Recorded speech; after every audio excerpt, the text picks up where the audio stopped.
ಗರ್ಭಾವಸ್ಥೆಯಲ್ಲಿ ಮಗುವಿನ ಯಾವ ಮೆದುಳಿನ ಭಾಗ ಚೆನ್ನಾಗಿ ಬೆಳೆಸಬೇಕು, ಬಲಭಾಗ ಅಥವಾ ಎಡಭಾಗ? ನನ್ನ ಮಗು ಲಾಜಿಕಲ್ ಆಗಿ ಬೆಳೆಯಬೇಕೆಂದು ನಾನು ಬಯಸುತ್ತೇನೆ.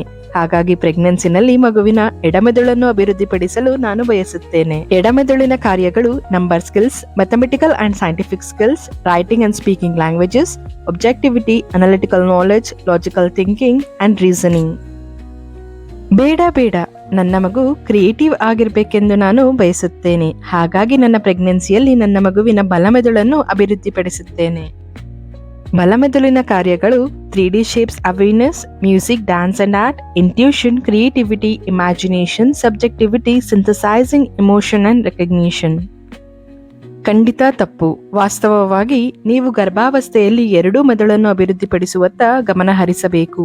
ನಿಮಗೆ ತಿಳಿದಿದೆ, ನಿಮ್ಮ ಮಗುವಿನ 80% ಮೆದುಳಿನ ಬೆಳವಣಿಗೆ ತಾಯಿಯ ಗರ್ಭದಲ್ಲಿಯೇ ನಡೆಯುತ್ತದೆ.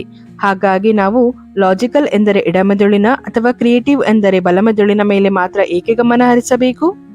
ಹಾಗಾದರೆ ನೀವು ಎಡ ಮತ್ತು ಬಲ ಎರಡು ಮೆದುಳಿನ ಮೇಲೆ ಗಮನ ಹರಿಸಬೇಕು ಮತ್ತು ನಮ್ಮ ಮಗುವಿನ ಒಟ್ಟಾರೆ ಬೆಳವಣಿಗೆಯನ್ನು ಹೆಚ್ಚಿಸಬೇಕು.